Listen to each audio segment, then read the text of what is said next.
সন্তানের মা, আমার ছেলেরও 30-32 বছর বয়স।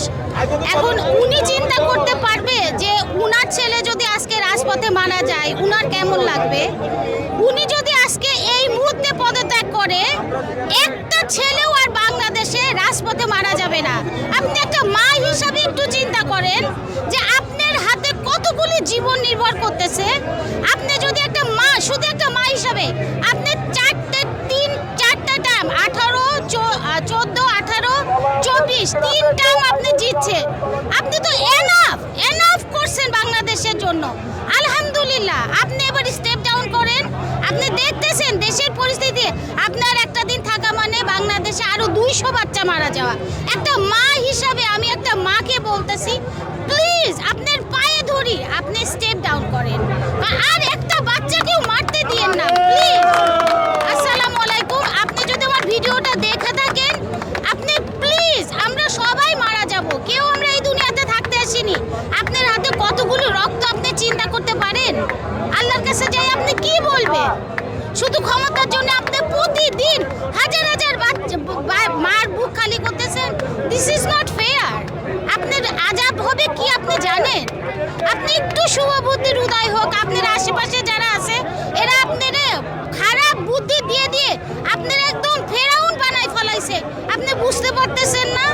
জাতিসংঘ এবং মানবাধিকারের কাছে আমার প্রশ্ন, বাংলাদেশে আজকে যে অবস্থা, এই অবস্থা দেখে আমাদের ঘুমন্ত প্রাণ কেঁপে ওঠে, অথচ জাতিসংঘ, মানবাধিকার কোনো দেশের সাথে আমাদের সংযোগ নাই, আমাদের নেটওয়ার্ক বিচ্ছিন্ন, আমরা কাউকে কিছু বলতে পারছি না। তারা আজকে কোথায়? তারা আজকে কেন এটার কোনো কথা বলে না? তারা মানবাধিকার কিসের মানবাধিকার? তারা যদি একটা দেশের স্টুডেন্ট, ছাত্র জনতাকে 100-র উপরে স্টুডেন্টদেরকে মেরেছে, যদি মানবাধিকার এবং জাতিসংঘ কথা না বলে, তাহলে আমরা কার কাছে বিচার দিব? আমরা তো বিচার পাচ্ছি না কোথাও। তো আমরা চাই এই সরকারকে যেন আন্তর্জাতিকভাবে চাপ দেওয়া হয়, মানবাধিকার এবং থেকে তাকে চাপ দিয়ে এই প্রশ্নের উত্তর সম্মুখীন করা হয়, যাতে উনি এটা কেন এই নেটওয়ার্ক বন্ধ করে রেখেছে। সুপ্রিম কোর্ট রায় মেনে নিয়েছে, বাট তার বদলে আমাদের অনেক ছোট ছোট ভাই বোনের জীবন গেছে। তো এখন আমরা রায় মেনে নিলেও আমরা আর পিছু হাঁটবো না, আমরা আমাদের ভাই বোনের জীবন ফেরত চাই। এটাই আমাদের দাবি। কেন আসছেন? সুপ্রিম কোর্টে তো রায় দিয়েছে, কোটা সংস্কার করছে, আপনাদের ভাই মারা গিয়েছে, কেন আসছেন? আমরা এই কোটা আমরা চাই না। আমাদের ভাইদের বোনদের যে লাশ ওরা ফালাইছে, এই লাশের বিন্দু আমরা এই কোটা চাই না। আমাদের এখন একটাই দাবি, স্বৈরাচারী হাসিনার পতন। হ্যাঁ, হাসিনার পতন, এইটাই আমাদের এক দাবি।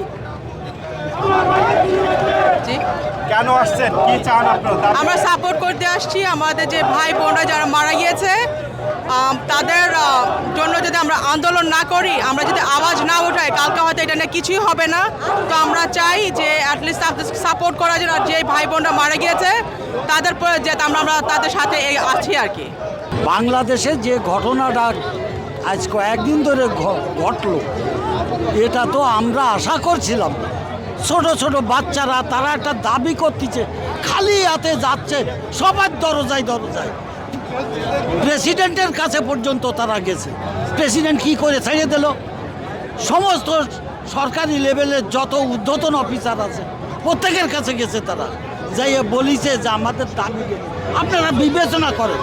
কিন্তু বিবেচনাটা করলে, সেই করা করলে তাদের হাজার হাজার ছেলে পেলেরে মাই দিয়ে, এটা তো ঠিক হয়নি। এটা করলে কেন? এর কৈফিয়তটা দাও, আর নইলে গদিতে ছেড়ে দাও, তুমি ছেড়ে দাও, ছাড়িয়ে দিয়ে আবার পুনরায় একটা ইলেকশন দাও। এই হচ্ছে আমার বক্তব্য।